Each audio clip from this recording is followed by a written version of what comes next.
ዛሬም ለልጆቻችን ቆንጆ ጣፋጭ የሆነ ምግብ እናዘጋጃለን። ሰላም እንዴት ናችሁ የማማ ቤተሰቦች ሁሉ መልካም። ሰብስክራይብ ያደረጋችሁ ቤተሰብ እንድትሆኑ ጋብዣችኋለሁ። ቪዲዮን ከወደዳችሁት ላይክ አድርጉት፣ ይጠቅማል ብላችሁ ካሰባችሁ ሼር አድርጉት። ሀሳብ አስተያየታችሁን ደግሞ ኮሜንት ላይ አስቀምጡልኝ። ወደ አሰራሩ እንሄዳለን። የምንጠቀመው ግማሽ አቮካዶ ነው። የበሰለ ግማሽ አቮካዶ እንወስዳለን።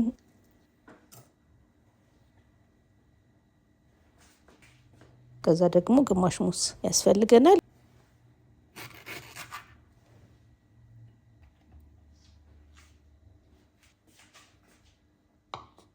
በመቀጠል በደንብ ታጥቦ የበሰለ ሩዝ እናደርጋለን። አንድ የሾርባ ማንኪያ የበሰለ ሩዝ ተጠቅሜያለሁ። ከዛ ግማሹን አቮካዶ እናደርጋለን።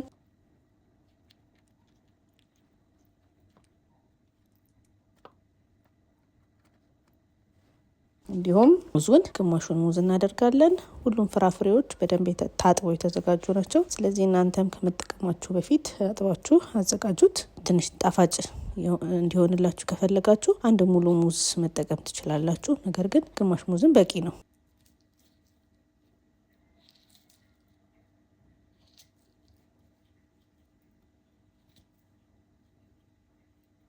በቀጣይ ወተት ነው የምናደርግበት። ላለፉት 6 ወራት ሲጠቀሙ የነበሩትን ወተት ታደርጋላችሁ። የጡት ወተት ሊሆን ይችላል፣ የፎርሙላ ወተት ሊሆን ይችላል። እሱን እንጠቀማላችሁ።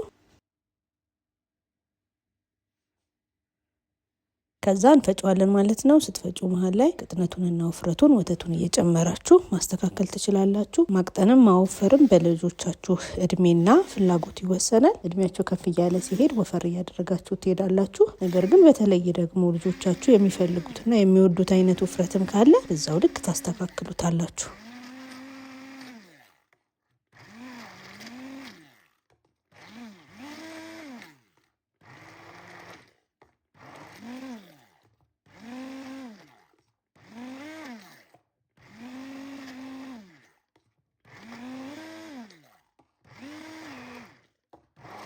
ስለዚህ እንደዚህ ቆንጆ አድርገን በደንብ እንፈጨዋለን ማለት ነው። በጣም ቀላል ጊዜ የማይፈጅባችሁ፣ በዛ ላይ ደግሞ ለልጆቻችሁ በጣም ጤናማ ምግብ በደቂቃዎች ውስጥ አዘጋጀን ማለት ነው። ልጆቻችሁ እንደሚወዱት አልጠራጠርም። ሞክሩትና ሀሳባችሁን አጋሩኝ። ለዛሬ የነበረኝ ቪዲዮ ይሄ ነው። በቀጣይ በሌላ ቪዲዮ እንገናኛለን። ወዳችኋለሁ። ቻው ቻው።